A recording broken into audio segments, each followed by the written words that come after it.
Bismillahirrahmanirrahim. Assalamualaikum warahmatullahi wabarakatuh. Alhamdulillah, syukurillah, salatu wassalamu ala rasulillah, wala hawla wala quwata illa billah. Sekarang kita belajar qawaid fikih, kaidah fikih, iktisad atau fikih-fikih, kaidah fikih yang berhubungan dengan ekonomi. Tapi mungkin tidak semuanya ya.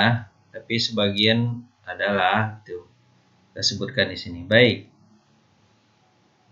Pertama dibahas di sini pengertian iktisad. Iktisad itu artinya kan moderat atau seimbang gitu ya. Dan kata iktisad ini dipakai juga dalam bahasa Arab, diartikan kalau orang menyebut iktisad, orang mengartikan adalah ekonomi. Jadi kalau pemahamannya itu iktisad adalah ya hidup itu seimbang dalam masalah ekonomi. Tidak terlalu berlebihan, yang penting cukup gitu. Tidak terlalu kekurangan juga, jangan sampai jadi kafir juga. Yang penting ya bisalah sedekah untuk untuk menambah amalan gitu. Tapi nggak perlu sampai mengambil hal yang haram. Makanya kata-kata iktisad ini yang dipakai untuk ekonomi. Padahal iktisad ini artinya adalah seimbang atau moderat ya. Tapi dipakai untuk kata ekonomi. Baik. Ya, prinsip iktisad itu alam ini mutlak milik Allah. Manusia itu hanya sebagai pengelolanya saja. Alam merupakan nikmat karunia Allah yang diperuntukkan bagi manusia untuk memanfaatkannya. Alam karunia Allah ini dinikmati dan dimanfaatkan dengan tidak melampaui batas, tidak merusak alam, tidak menebang hutan sembarangan gitu. Tidak mengambil hasil bumi yang nanti merusak bumi. Hak milik perorangan diakui sebagai hasil jerih payah, yang halal boleh digunakan gitu. Untuk yang halal pula. Lanjut. Allah melarang menimbun kekayaan tanpa ada manfaat manusia. Itu prinsip iktisad ya. Dalam harta orang kaya itu terdapat harta orang miskin. Lanjut.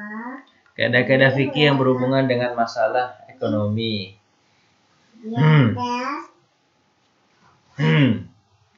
Idza batala syai' batala ma fi dhamnihi. Kalau batal sesuatu, batal pula apa yang menjadi tanggungan-tanggungannya. Misalnya kalau kalau batal sebuah akad, misalnya akad nikah batal, contoh nikah aja nih. Nikah akad batal, maka batal juga untuk memberi nafkah kepada istri gitu kan. Kalau akad jual beli batal misalnya, akad jual beli dibatalkan gitu. Maka dibatalkan juga untuk hal yang mengikuti yang kecil-kecilnya, seperti misalnya marahin PKB dan segala macam, itu batal semua.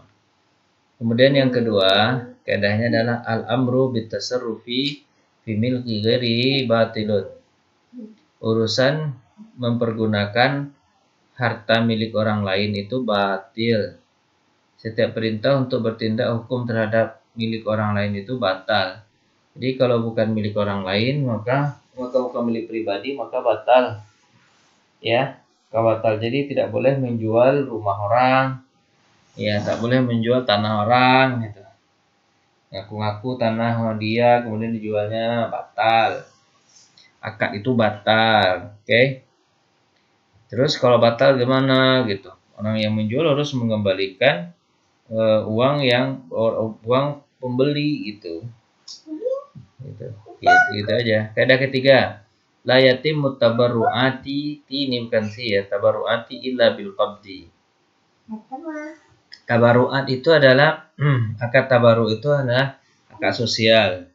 Tidak sempurna akad sosial itu kecuali dengan penyerahan. Akad sosial. Kalau akad tijarah itu nggak apa-apa gitu. Nggak diserahkan, saya menyerahkan sertifikat rumah aja tanpa melihat rumahnya terlebih dahulu, akadnya sah gitu. Tapi kalau di akadnya menyerahkan rumah tapi bukan jual beli, itu sifatnya akad kasih gitu. Saya ngasih kamu rumah nih, ya kan? Tapi belum ditempati, belum dilihat rumahnya, itu belum sah. Harus dilihat dulu barangnya baru sah. Itu kalau akad tabaruat. Kaidah berikutnya adalah kullu qabulin jaizun ayyakuna qabiltu. Setiap penerimaan itu boleh kalau dia hanya mengucapkan saya terima ya, sudah cukup gitu. Nggak perlu yang lain-lain gitu ya. Kaidah keenam, kullu syartin kana min maslahatil aqdi au min muqtadahu fahuwa jaizun. Setiap syarat ada dari maslahat akad atau dari muqtada maka itu boleh. Setiap syarat gitu kan untuk kemaslahatan akad atau diperlukan oleh akad tersebut, maka syarat itu diperbolehkan. Ya kan, kalau setiap syarat yang untuk menyempurnakan akad itu boleh. Misalnya gini, saya mau beli motor tapi motornya diantarkan ya, kan pakai syarat itu. Nah, itu boleh. Kaidah ketujuh, kullu qardin jara manfa'a fa huwa riba. Setiap pinjaman dengan menarik manfaat itu adalah riba. Maksudnya saya pinjamkan ini sama kamu ya, tapi kamu harus pijitin saya gitu, itu nggak boleh. Kaidah ke-8, al-hajah tanzilu manzilatid darurah ammatan kana aw khasatan. Kebutuhan itu bisa menempati posisi darurat. Darurat itu adalah sangat penting. Kan ada dalam itu kan ada 3 ya.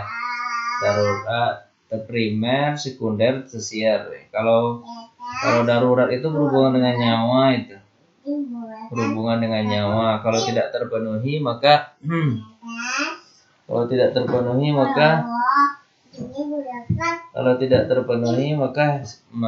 sibuklah ini kan. Kemudian kalau hajat itu kalau tidak terpenuhi agak susah juga. Jadi menyusahkan aja. Tapi kadang-kadang yang menyusahkan itu bisa posisinya kepada darurat gitu. Kaidah ke-9, al-ajru wa damanu la yatami'an. Sewa dan bayar kerusakan itu tidak kumpul. Misalnya kalau orang mobil, misalnya orang nyewa mobil, terus kan udah ada sewanya tuh, terus mobilnya habis bensin gitu kan, bukan habis bensin tapi ini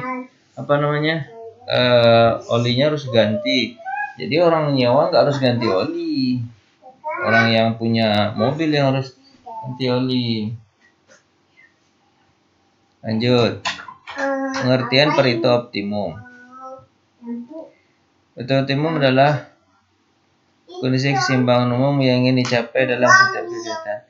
Jadi Pareto optimum itu kan 20 modal, kalau bisa menarik ini jadi 80. Jadi 80 gitu. Begitu bentuk Pareto optimum ya. Tapi ini Pareto optimum ini modal sekecil-kecilnya kalau bisa keuntungan sebesar-besarnya. Itu kan model kapitalis ya. Jadi kalau kita tidak pakai Pareto optimum, kita pakai iktisad ya. Kayak tadi tuh kaidah al-ajaru wa dhaman gitu ya. Jadi kalau berapa modal kita ya segitu kita akan meraih untung gitu. Kalau modalnya kecil, untungnya kecil. Kalau modalnya besar, ya untungnya besar gitu aja. Kalau Pareto optimum itu enggak gitu. Modal boleh kecil tapi untung ingin besar gitu. Kan modal kapitalis ya. Perbedaan iktisad dengan Pareto optimum. Ya, perbedaan pada rancang bangun. Iyalah, beda lah.